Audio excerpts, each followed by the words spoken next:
everyone and welcome to New Comic Book News, a weekly show all about comics, from FOCs to exciting announcements, indies to keep your eyes on, and everything in between.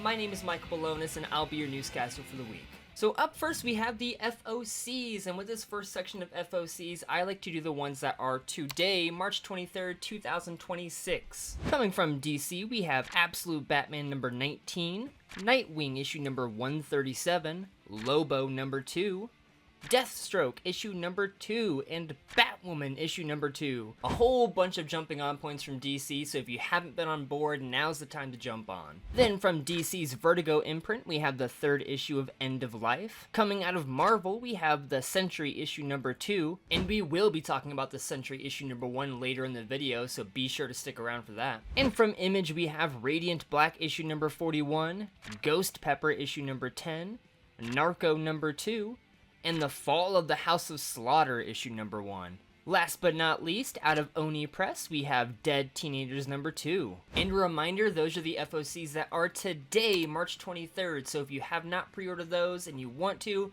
pause this video, call your local comic book store, let them know you want those books, come back and hit play. Ready? Okay, now we can jump into the FOCs that are next week, March 30th, the ones that I think you should pay attention to. Up first from DC, we have Absolute Wonder Woman number 19. Then we have Harley and Ivy number 5, which has been a surprisingly emotionally charged and fun ride. Next up from DC's Vertigo line, we have The Peril of the Brutal Dark issue number 3. And then swinging directions into the Marvel side of things, there's a brand new Spider-Man title launching, Spectacular Spider-Man Brand New Day issue number 1, and it's being written by the champion of Spidey himself, Dan Slott.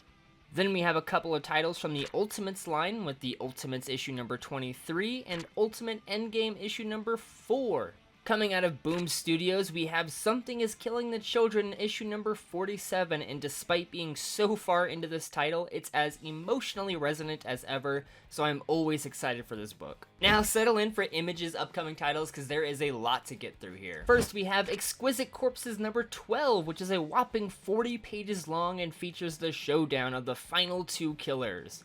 Then we have the ever jaw-dropping Monstrous issue number 61. Rogue Sun issue number 34 and The Seasons issue number 10 both had FOCs that were supposed to be today, but they are now next week.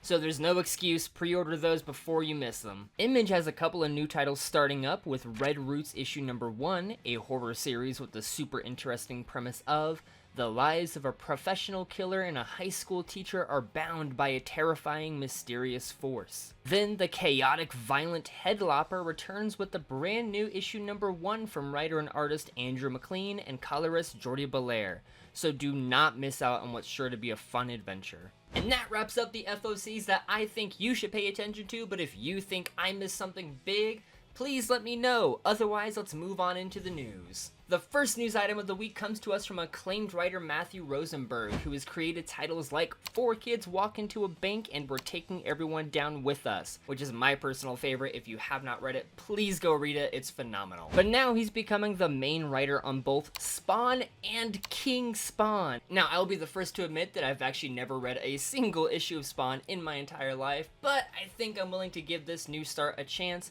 and Matthew has even gone on record ensuring that new readers can jump on board without feeling lost.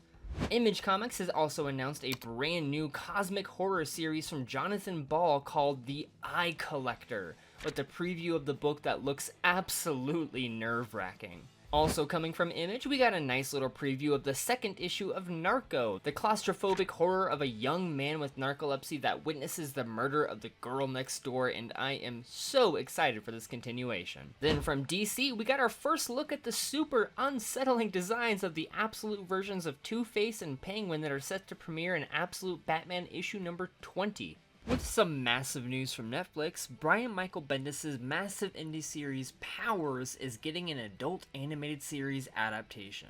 With the success of Prime's adaptation of Invincible, this makes complete sense.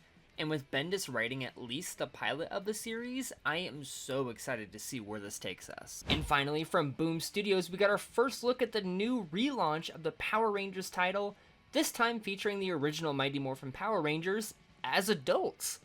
The Rangers come back to their morphers 10 whole years after they initially retired them, and the new issue number 1 comes out June 3rd of this year. We do have to end the news on a sad note though, as the comics canon has lost a massive legend with the passing of Sam Keith, most notably the creator of the indie series The Max, which started back in 1993.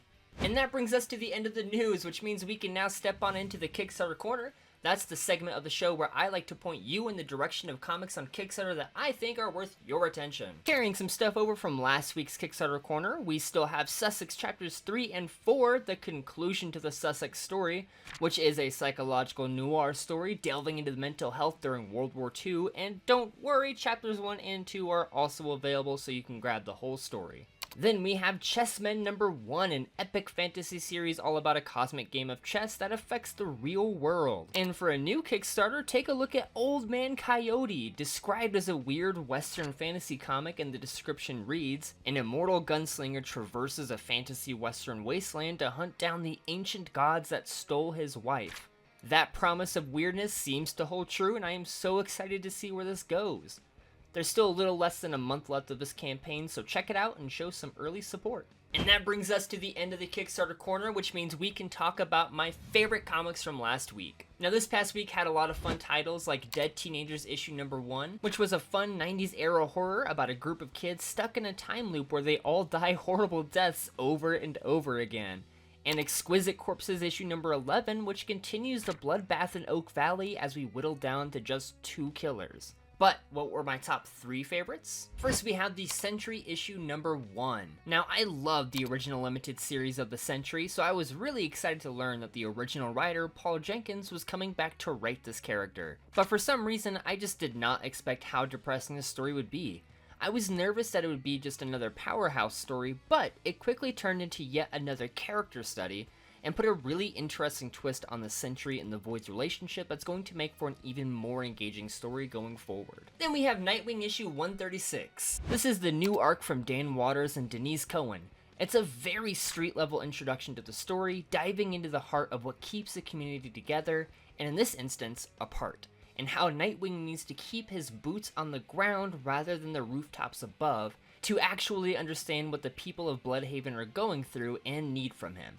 It's a fantastic start to this arc, and Cohen's art is a wonderful fit for Waters' writing. And now for my favorite comic of the week, Ghost Pepper issue number 9. This is coming to us from writer and artist Ludo Lullaby, Unsure, and Andriano Lucas. I've been in love with this series from the jump, since the art is so obviously inspired by the styles of manga and anime, and the adrenaline ride that is this series feels so akin to Studio Trigger, with a similar energy to titles like Kill la Kill or Cyberpunk Edgerunners, or even Gurren Lagann. Though technically that's not Studio Trigger, but you know, if you know, you know. It's been so much fun, and now we're digging deep into the idea of leaders not being all that they say they are, and how much more they rely on the working class citizens than we do of them. And that's it for this week's new comic book news. What were your favorite reads of the week, and what books are you most looking forward to?